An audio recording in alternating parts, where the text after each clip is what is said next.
Hello বন্ধুরা, শিউলি ব্লগে তোমাদের সবাইকে স্বাগত। আজকে একটা নতুন রেসিপি নিয়ে তোমাদের সাথে হাজির হয়েছে। যেহেতু শীতকাল, থাম্বনেল থেকে বুঝতে পেরেছো। আর ওই দেখো,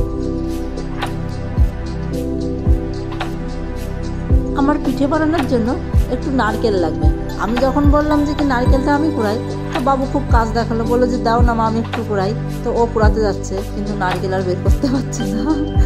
যাই হোক, একটু একটু কুড়াচ্ছে আর একটু একটু করে ওরা খেয়ে নিচ্ছে। ওকে তুলে দিলাম, আমি নারকেলগুলো কুড়ে নিলাম। তো যাই হোক, তো চলো, নারকেলগুলো কিন্তু শীতের সময় তো নারকেলগুলো খুব ঝুরঝুরে, কিন্তু গরমের সময় নারকেলের তেল থাকে মনে হয় প্রচুর, না কি বুঝতে পারলাম না। দেখো এই নারকেলগুলো ঝুরঝুরে। তো যাই হোক, চলো বানিয়ে নিই। কী কী লাগছে আমি একটু দেখে নিই। একটা কড়াইতে আমি এই নারকেলগুলো দিয়ে দেবো, কুড়ানো নারকেলগুলো। আর এর সাথে আমার একটু গুড় লাগবে, যে কোনো গুড় নিতে পারো, আখের গুড় হোক, খেজুরের গুড় হোক। আমি অনেক দিন ধরে ভাবছি এই পিঠেটা করবো, সেটা ভালো হয়, কোনো একটা চ্যানেলে দেখেছিলাম। তো যাই হোক, এবার আমি একটু একটু করে গুড় দিয়ে দিই। তো সেই দিনকে থেকে আমি ভাবছি যে একটু বানাবো, কিন্তু আমার টাইমই হচ্ছে না। তাই ভাবলাম আজকে একদম কনফার্ম বানিয়েই ছাড়বো। এরপরে গুড়টা আর হলো নারকেলটা ভালো করে একসঙ্গে মিশাতে হবে। তো আমি এইভাবেই একটু মিশিয়ে নিই খুন্তির সাহায্যে।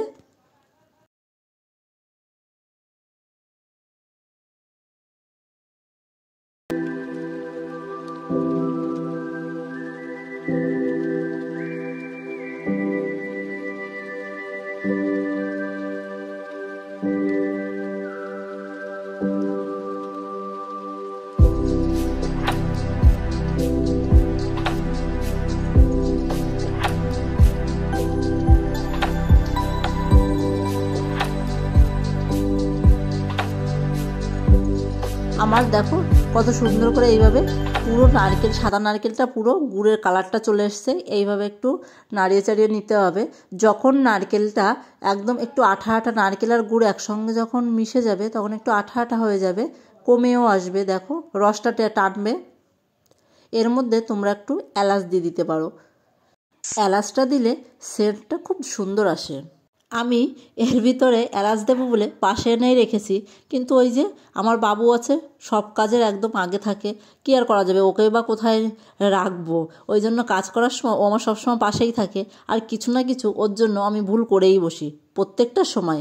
একটু খেয়াল করে দেখবে তোমরা, আমি কোনো কাজ করতে গেলে ও সবসময় আমার আমি করার আগে ও তার আগেই করে, আর আমার ভুলভাল হয়ে যায়। তো যাই হোক, দেখো আমার প্রায় হয়ে এসছে।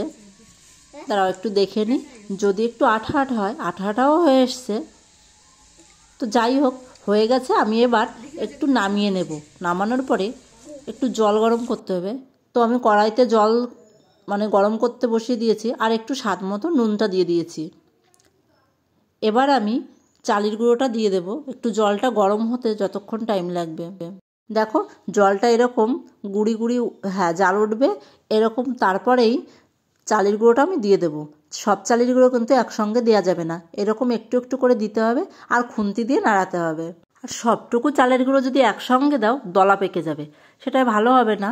ওই জন্য এরকম করে একটু একটু করে দিতে হবে। দেখো গাঢ় হয়ে এসছে, এদিকে জালও হবে আর এদিকে চালের গুঁড়োগুলোও দিতে হবে।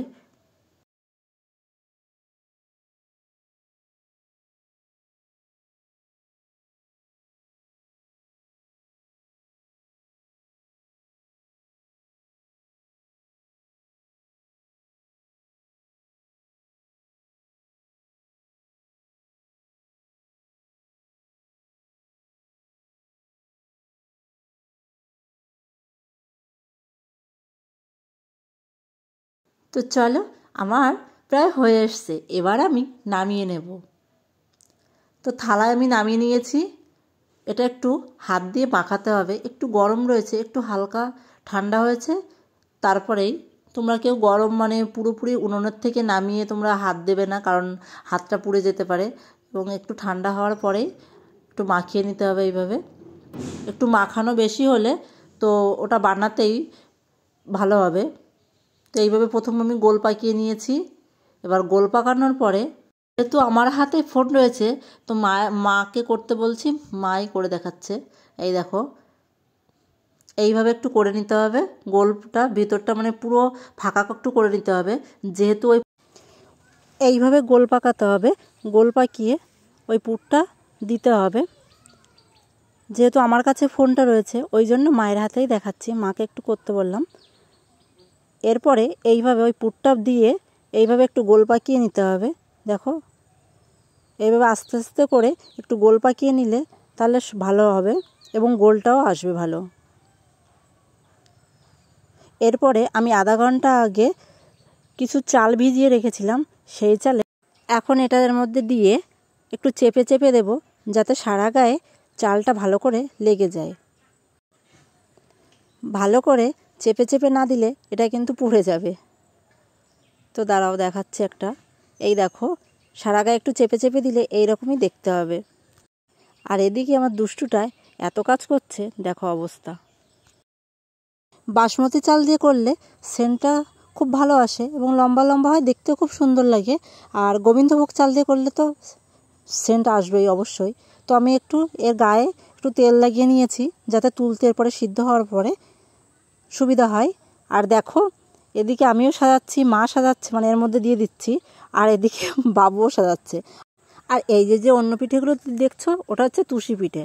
ওই পিঠেটা নাকি সিদ্ধ করার পরে ভাজতে হবে ওর জন্য, আর একটু মানে ভাজার পরে একটু লাল লাল টাইপের হয়, বেশ দেখতেও কিন্তু সুন্দর লাগে। ওই তুষি পিঠেটাও ওর জন্য বানাতে হলো, এখন বায়না করেছে। আর ঠাম্মি কী করবে, বানিয়ে তো দিতেই হবে।